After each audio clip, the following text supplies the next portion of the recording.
Hello BookTube, I'm Heather and this is Recently Seen Reading. I have a tag video for you today, the time and place tag, which was created by Carl at Please Read Your Book, and I was tagged by Kelly at Books I'm Not Reading. So it's a 5-prompt tag.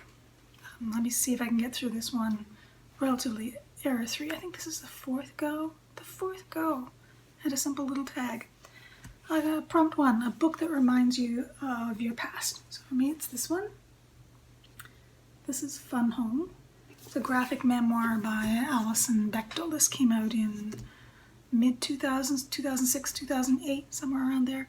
And I remember quite fondly going to see Bechdel give a presentation on the book, an illustrated slideshow essentially. And it was a double bill, so Bechdel was presenting along with Ivan Coyote in Toronto, and I have fond memories of those days when we lived within, a 3 or 4 hour train ride from Toronto, and it was possible to go in for events, and that's not a possibility for us anymore. So I have fond memories of this. A great graphic memoir, and if you haven't read it, I'd give it a go. It's a coming of age story and a coming to terms with a closeted father story. Second prompt, I've got the prompts down here. A book set in a place I'd like to visit but haven't. How about Antarctica? I like polar narratives. I seem to like stories of people expending a great deal of effort for really very little actual reward. So this is The Birthday Boys by Beryl, Bainbridge, an English novelist, and it tells the story of the 5 men in the Scott expedition who got to the South Pole and all, spoiler, all died on the way back. It's a great historical novel. It's very plainly written and hews very closely to the known record. The known record is captured in this. This is Scott's last journey, which came out in 1912 or 1913, a heavily edited and supplemented version of his diaries. If you're very lucky in the secondhand market, you can pick up facsimile editions of Scott's actual journals. I have a couple of volumes of that here. They're probably quite hard to find now. I have my 2 volumes, I think, come from a broken set. They were originally a set of 5 or 6. But will I ever get to visit Antarctica? No, not in my lifetime, ever. Do I still want to? Yeah, not going to happen though. Prompt 3, my computer's gone to sleep. Prompt 3, a book set in a foreign country that I admire. Okay, I struggled with this question. I don't admire countries. How can you admire a country? I think my mind's just not functioning around this question. Admiring a country which is defined by borders which are largely artificial and a function of governance structures. I just struggle with that. A homogenous group of people, I tend not to admire groups of people. Yeah, I struggled with this one. So I settled on interpreting it as a physical place that has a landscape that I admired. And for that I would say Italy. I have traveled a lot, but when I was an adolescent I did get to take a very brief trip to Italy in it must have been in March because it was genuinely spring, and it was quite an enchanting time with the light and the colors and Italian spring. It was a beautiful, beautiful landscape. So for that I would pick this one, which is Forster's A Room with a View. It's a story of awakening, a broadening up of perspectives from too tightly constrained and controlled views from one's childhood or adolescence. This is a fairly typical novel for people to start with for Forster, and it's a good one. It's a good novel. And for a book set in an area where I live.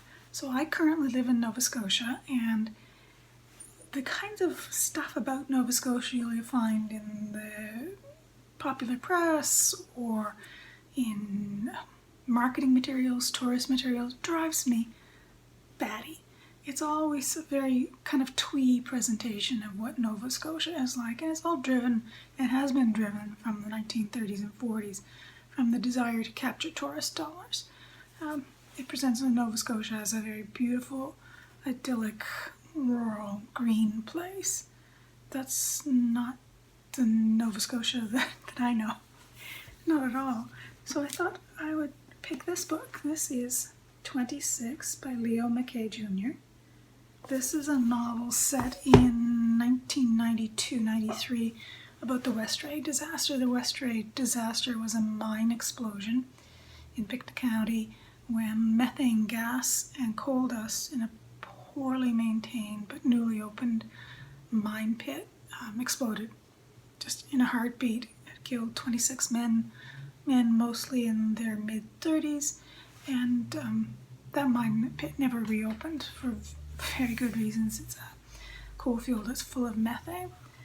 This is a story of the families caught up in that disaster and the impact of either being a miner, a miner's family, or a survivor, a family survivor of the men who died that day. The Westray explosion had a profound effect in Nova Scotia. It made a splash internationally, I think, for a brief time, and ultimately led to some passing of new federal legislation, making it easier to prosecute companies for not protecting their workers. The Westray explosion was a largely preventable disaster, as most mining disasters are. Nova Scotia used to be a place where there was lots and lots of mining. There isn't very much anymore. There's some coal mining still, and a lot of our electricity is still coal-fired. Not a good thing, but it's a reality. So if you're curious about Nova Scotia as a place and want a perspective that's not just old-timey beautiful seascapes or rolling farm hills, have a look for Leo McKay. He's interesting. And he's still living in province, which is unusual for Nova Scotia writers. At a certain point, people leave because they have to. 5. Prompt 5. A book set in the future that I think is or will be realistic. Okay, I struggled with this one as well. Don't have a lot of kind of science fiction forward-y looking kind of stuff. Occasionally read it, but not something that I invest a lot of thinking, is this likely to happen in? So a gap in my reading. So I'm going to twist this one and show you, I'll just show you the cover of this. This is a bind-up of Diane Athill's books. So in here there is a bind-up of Somewhere Towards the End. Somewhere Towards the End, which is a collection of short pieces that Athill published when she was 91. So that's a future I want for myself, to be lively and alert and able to think critically about myself and about the world in my 90s. That would be a marvelous future to have. Athill is not widely read, I think, anymore, but she's a fabulous writer. Yeah, she was even in her 40s and 50s, and that she made it to her 90s and continued writing close to her 100th birthday is a marvelous thing.